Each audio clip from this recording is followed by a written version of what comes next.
Ораза десе, ауызашар десе, осы оқиға есімнен кетпейді. Шымкентте Инаятолла деген үлкен ақсақал тұрады. Мансұр Қари деген бауырымыздың әкесі. Балаларының біразын қари қылып тәрбиелеген, төңірегіне шарапатын шашқан, сондай бір ғибратты, өнегелі ақсақал. Шымкентке барған сапарымда жата жастанып, әңгімесін тыңдаған едім.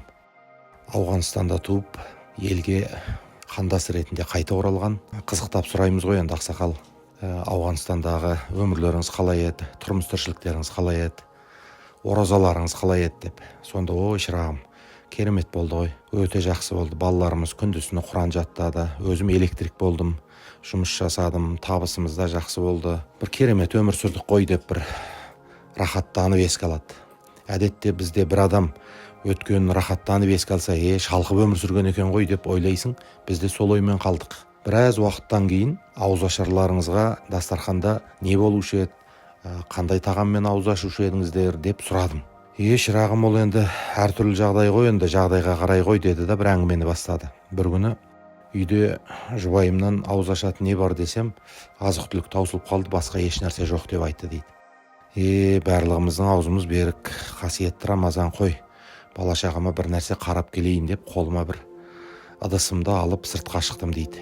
Сыртқа шығып қарасам, мешіт жақта біреулер күйбеңдеп жүр екен.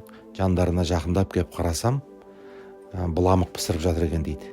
Қуырған ұнды суға араластырып, соны біреу пісіріп елге бермекші болып жатыр екен дейді. Қуанып кеттім дейді. Ең болмаса балаларыма бір кішкене болса да тамақ табатын болдым ау, жақсы болды ғой деп қуанып жаңағы жерде келіп отырдым. Мешітті қолдан қыш кірпіштен өзіміз салған мешіт еді, соған арқамды сүйеп отырдым дейді. Бір уақытта қырдың үстінен соғыс болып жатқан заман Кеңестер одағының танкісі шыға келді дейді.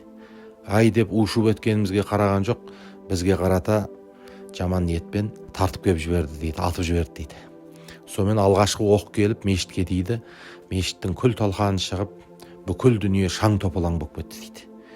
Содан қолымдағы ыдысым қайда қалғанын білмеймін, өзім қайда қалғанымды білмеймін. Әйтеуір бетім ауған жаққа қарай жүгіре бердім дейді. Содан жаңағы ақсақал терең бір күрсінді. Сосын әңгімесін аяқтады. Мен сұраймын ғой енді, ой ақсақал, сол күнгі ауызашар не болды? Бағанағы ас не болды? Бала-шағаңыз немен қоректендірдіңіз деп. Сөйтіп шырағым, ол есімде жоқ. Қайсы бір есімде дейсің, ондай күндер көп болды ғой деп тағы да терең күрсінді.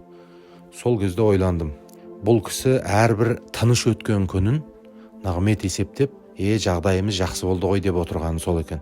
Өзінің қиын өмірінің ішінен бір қуаныш тауып ап, немесе бір ауыртпалықтағы ғұмырының арасынан бір сәулелі сәттерді тауып ап, соған қуана алатын шүкіршіл, сондай бір Құдайдың сүйікті құлы екен ғой деп қуанып қайттым. Себебі біз кейде кешке не тамақ ішетінімізді біліп тұрсақ та, бүгін бір басым ауырып тұр, бүгін бір шаршап қалдым, бүгін бір жағдайым, ашып жіберсем бе екен аузымды дегендей де әңгімелерді естіп жатасың.